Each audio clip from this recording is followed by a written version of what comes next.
good afternoon. It is no longer the morning because I was too lazy to wake up on time. Today, I think I want to talk about hidden gems. Or not hidden gems, I think. I think I want to talk about shows that you find when you are bored. Today, I want to make reference to my K-drama exploration arc, where I delved into the dark side of K-drama while I was bored. You know, when you're bored, you have a very weird feeling of, well, I'm just stuck here and I'm not really doing anything, so let me just try to find something to do.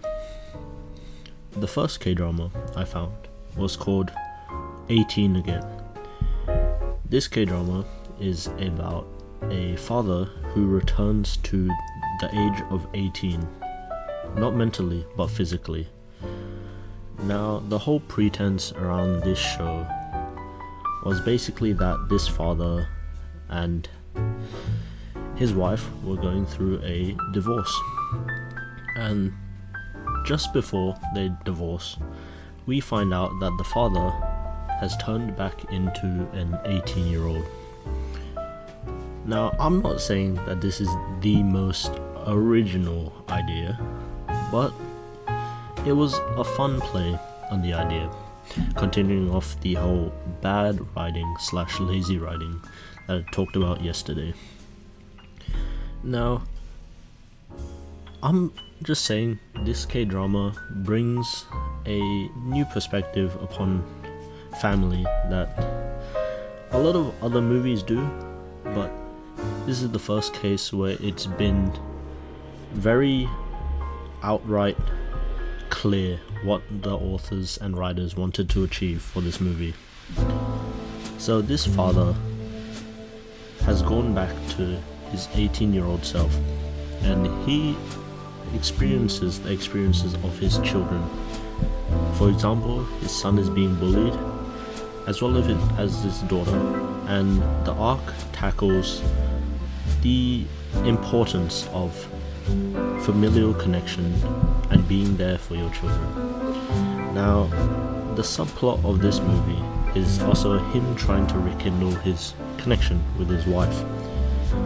Now, to be honest, it wasn't my favorite part about this K-drama, just because of the fact that he was an 18-year-old and she was 40.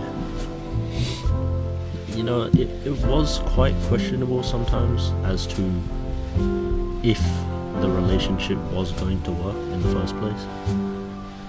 But I think the way that they handled it in this K-drama actually answered a lot of questions and covered a lot of backstory that, you know, is usually skipped over in K-dramas over the 16 episode span. And in the end, you just feel a sense of accomplishment through discovering that the son has interest in basketball and the girl just wanted a connection with her father because she feels that she didn't have that connection with him from the start, which I feel like is a very good narrative story. Did it entertain me? Yes, it did. Although it was a very weird K-drama to start my conquest for unboredom, as they say.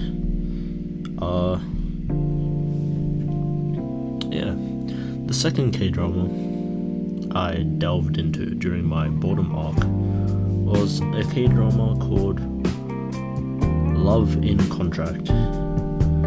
Now, this one is when I first watched this one, I had a lot of doubts as to where the narrative of this story was leading to, as the story is about an adoptive mother.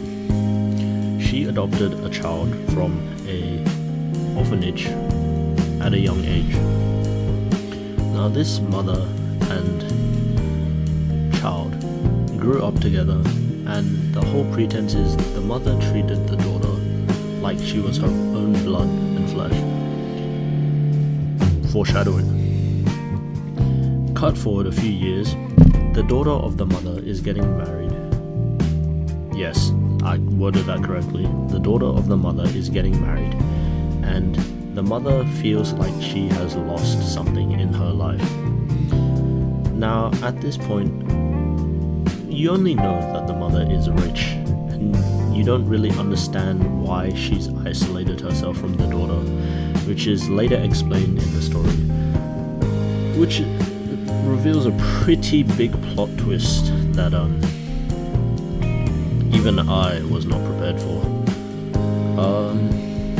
Basically, we go through the story, we find out that the mother has lost motivation for a lot of things within her life, as she feels like without her adoptive daughter, she has no place to go, and she is basically just going to become something that she does not want to be.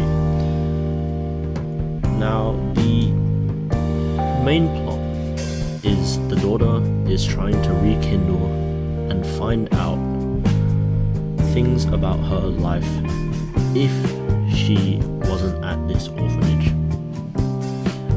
Now, a major plot point that is brought up a lot in this story is whether the daughter is the true daughter of the mother, as there was a short period of the movie where you start to question whether the daughter was the biological daughter of the mother.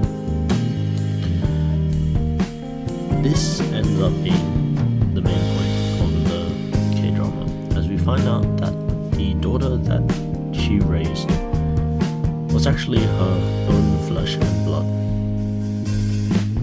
Now, you may say, wow, such a big plot twist. You know, I'm pretty sure any writer could write it like that. To be honest, this story wrote it in a way in which you didn't even know what was going on half of the time. Not in a bad way, it was in a good way. As this whole discovery of the familial bond that the mother and daughter had, and what truly led the mother to achieve what she did for the daughter.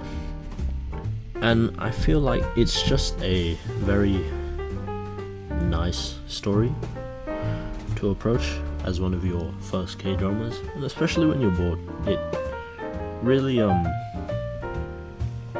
conveys meaning through its emotional depth.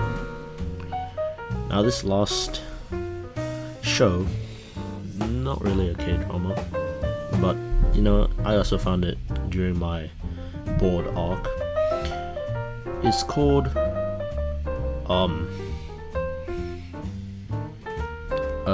a straight story, and it's about two brothers in a 80s to 90s setting.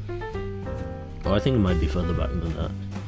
So the story starts on out with one of the brothers finding out that the other brother has been diagnosed with cancer and he does not have long to live. Now, this is the main pretense of the story, as the other brother that finds out that his brother has gotten this illness is on his way to go meet him. Now, this other brother has only one way to reach, well, there is more than one way, but the main message of this movie is about perseverance, as the brother travels to the other brother's house on a tractor. Now, this tractor breaks down multiple times, which is meant to represent the struggles. I'm pretty sure. I'm not an English person, so I mean English person, I mean as in I don't study movies. Anyways, so the brother is on his way to meet his other brother, who is terminally ill, but he does so through the tractor. And as we progress through this story, we realize the true meaning behind family that the two brothers hold, as the journey provides us with a feeling that we are unable to zap away. I'm sorry. But anyways, my journey through boredom led me through many movies that were somehow all linked to family. So I guess the moral of this story is try to find connection within your family. Even if you can't, try to find people who are there for you. That's all I gotta say. I'll be back.